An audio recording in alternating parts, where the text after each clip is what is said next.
Hello, welcome back to Hunter Tune. Today we have an EK hatch on the dyno, and this one's really clean, but it definitely needs to get some bugs worked out of it. So this car has a turbo B16, JDM B16, it's a B16A, with a cable transmission with a slave cylinder on it, so that's pretty cool.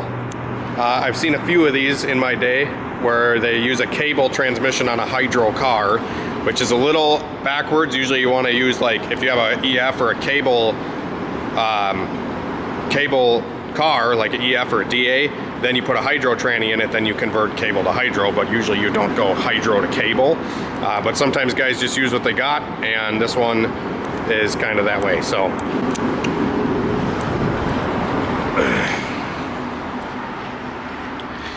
it has an eBay turbo kit with just like the typical 50 trim. It has one of the ram horn eBay glass manifolds. That's about it. And the owner thought this thing had a set of like Deech Works injectors in it. So we were tuning on it a little bit, and I visually inspected the injectors, and they look like an eBay style. Here, let me get, there we go. They are like a fat style injector, so they are, I don't think they're Deech Works. I don't think Deech Works makes this style injector. He was told they were 800cc. I didn't have any data to go off of, so we have been just tuning it on S300 with, you know, kind of just guessing on the injector data.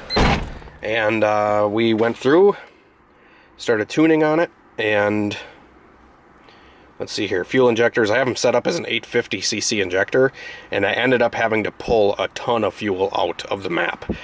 So that just tells me that these injectors are actually larger than an 850.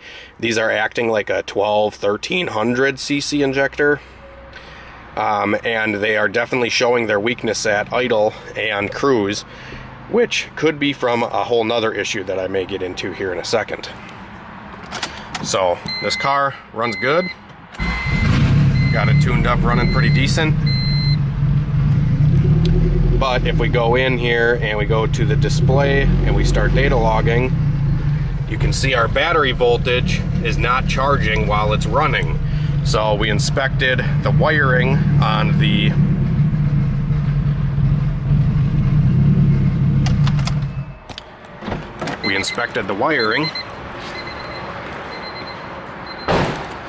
on the alternator, because I suspected that something with that was bad, and this was rewired at one point to a different plug, which I've done on a bunch of different cars. If you have a OBD1 style alternator and you're using an OBD2 car or vice versa, you have to change a few of the wires on the alternator plug. So they ended up doing that, so I figured maybe that was just wired wrong, so I unplugged it and checked again, but it ended up being that fuse 15 was blown. So fuse 15 controls alternator, speedo, a couple other things, and that fuse is blown.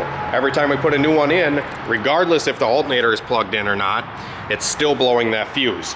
The only way I can, battery exhausted. All right, so my other camera died on me, but where I left off was the alternator plug was rewired, and the only way that I can get that fuse 15 to stop blowing is to unplug the power source direct off the harness here. So if we unplug here on the engine harness, eliminating all this wiring that sits behind the intake manifold, because on these EK OBD2 cars, it's really common for the harness to rub through underneath the intake manifold and cause a short. So I visually inspected a lot of the harness, and the only way that we can get this thing to work properly is probably to pull this harness off and rework it, or just install a new engine harness, because just from visually inspecting without removing the harness completely, I cannot see any like dead giveaways of a short. So I checked over a lot of the basic stuff that I could. I diagnosed it down to somewhere in the engine harness for that short. But we are going to have to move on. I'm actually just going to be tuning the car with the battery voltage that it has. It's not the right way to do it, but that's just kind of, he wants to just see if the engine's healthy and everything is good. to make sure. And then once he gets the alternator situation figured out, I told him he could either leave it here or take it back and find a harness himself and get the battery charging. Once the battery's charging, he's going to bring it back with probably a little bit different setup of injectors too, because these ones definitely, I know I've been saying it in the last couple of videos, but he needs to get the skinny style injector. A lot of these older style injectors they're like the wider, fatter bottom style.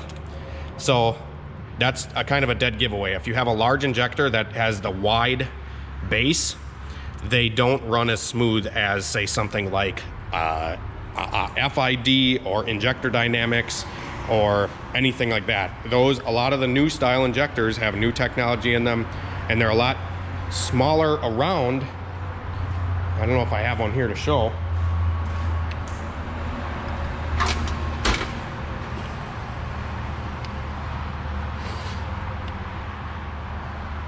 Like even these Deca 1500s are a lot smaller of a base than those ones that are in there.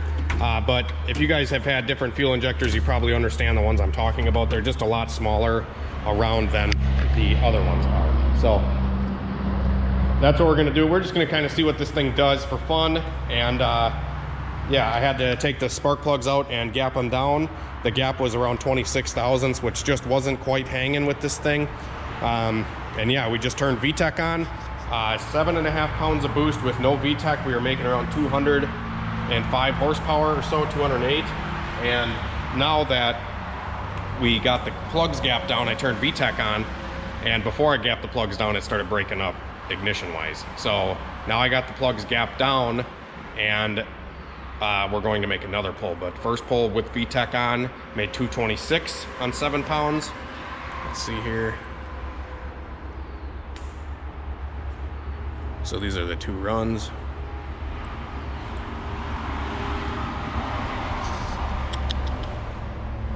Let's see here. This.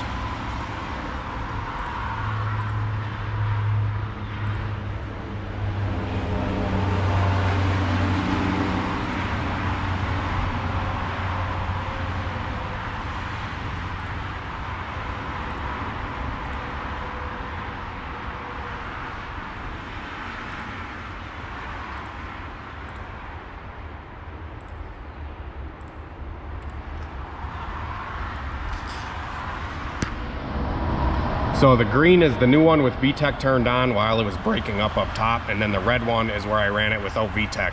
Trying to get a feel for where VTEC wants to be, and you can kind of see a little lull right before 5,000 RPM. So I'm turning VTEC on right around 4,500 or so. That's kind of where this thing's gonna wanna be.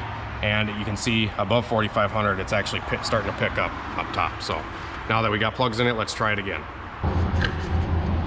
Plug the fan back in.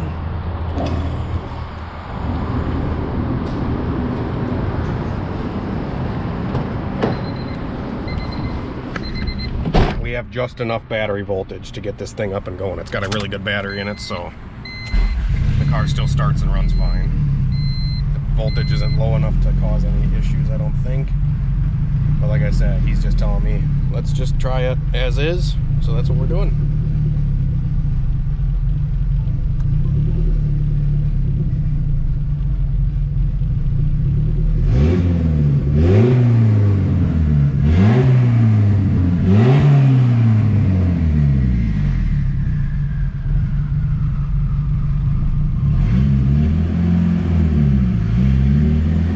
Tell at light load, these injectors are barely even working. So if my foot's barely resting on the throttle, the injectors don't like to open. Like right here, it's got a couple little stutters even though it's rich.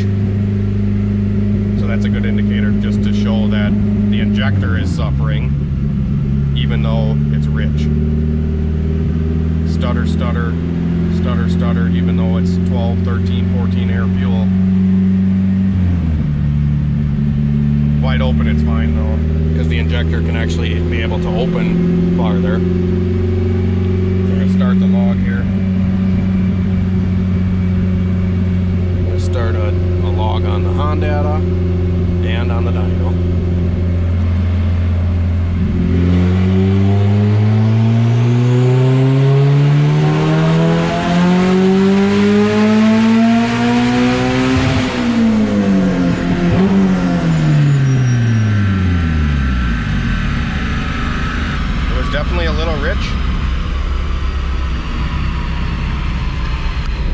10, you guys could probably see on the gauge, it was high 10s air fuel ratio.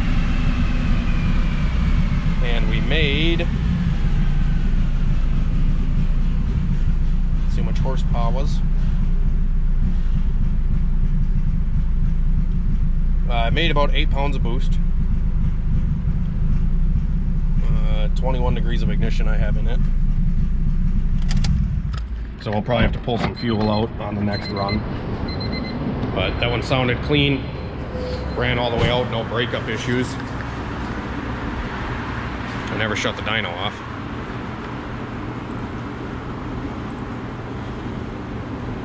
So that one made 277. And it's still pretty rich. So we're gonna try to dial it in a little bit better and keep going from here. That's actually quite a bit of power for this little thing, so it's pretty healthy. All right, guys, we trimmed some fuel out of this thing. We're gonna see what it does. Idle is not very happy on this thing. I'm trying to get this dialed in a little better on idle, but like I said, these injectors don't really like to work at really low duty cycles.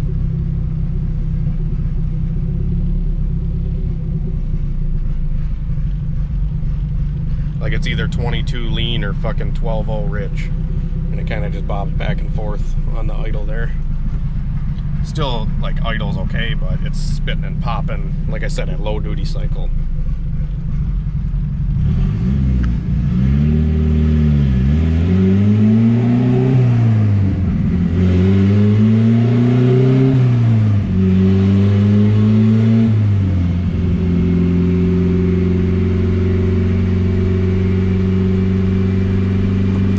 Pulled some fuel out. Let's try it again.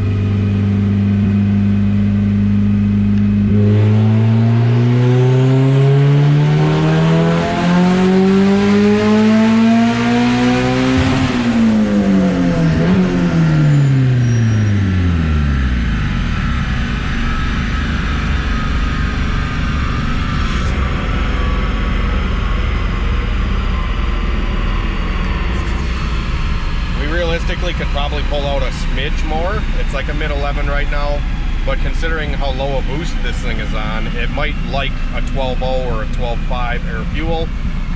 You know, every car is a little different, but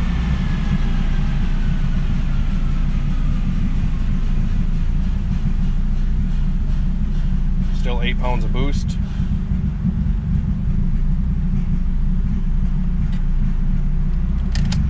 Let's see what it did.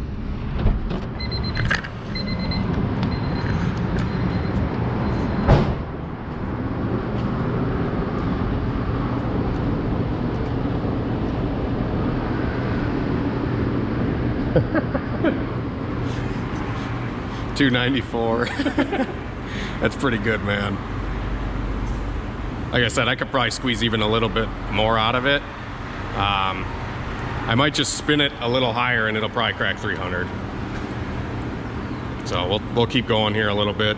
The engine seems really happy. As long as we can maintain some battery voltage on this thing, I feel like we'll be all right for a little bit more. Yeah, I picked up 7 foot-pounds. It picked up pretty much everywhere. Like right here, you could see there was a little bit of a lull before where it kind of dipped rich right when VTEC came in. Yeah. And it's still a little bit rich right here, so I can probably stand this up so it's level in the middle. And then after that, I mean, once it was in VTEC up here, it was just trucking. The difference just in that little fuel change, I'll show you a zoom in right on this. So from here, made 251 on the last pull, 258. So we picked up about 9 horsepower everywhere from just a small fuel change.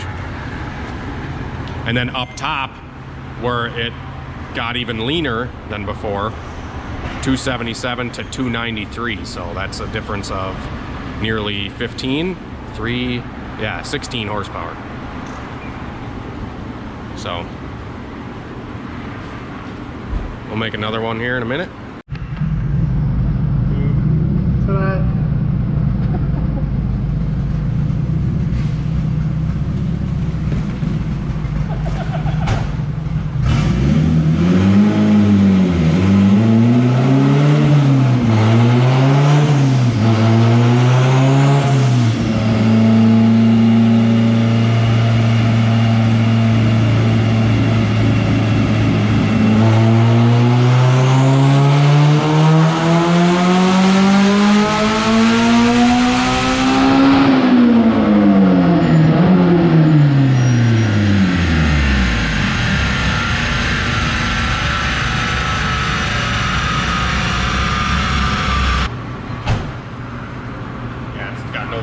left.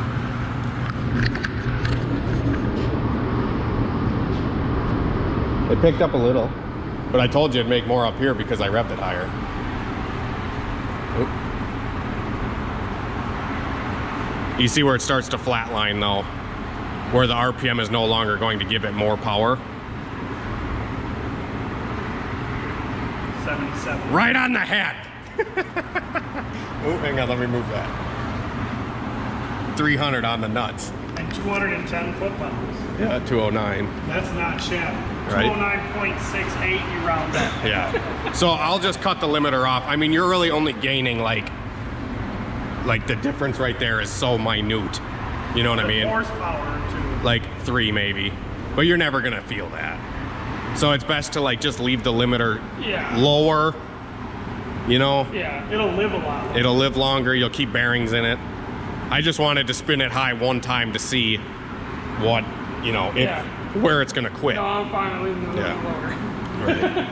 Alrighty guys, hopefully you enjoyed that last couple clips of that car. We ended up making 300 horsepower on a B16. The engine was gone through a little bit. I am kind of unsure of the internal mods of the motor, but they did clean the cylinder head up and some other stuff and that turbo kit, E85 and some Hunter tuning, and I mean that thing on fairly low boost cracked out 300 wheel horsepower. So a lot of stuff was just right on the combo. Everything worked really well, and yeah. So hopefully you enjoyed, and we're gonna move on. We have some other projects obviously in the shop right now, and we're gonna get to these here very soon. There's an Integra 350Z. I got some stuff for Barney. I got some stuff for the new car, and we gotta finish up the truck. So have a great night and better tomorrow, guys. We'll see you later.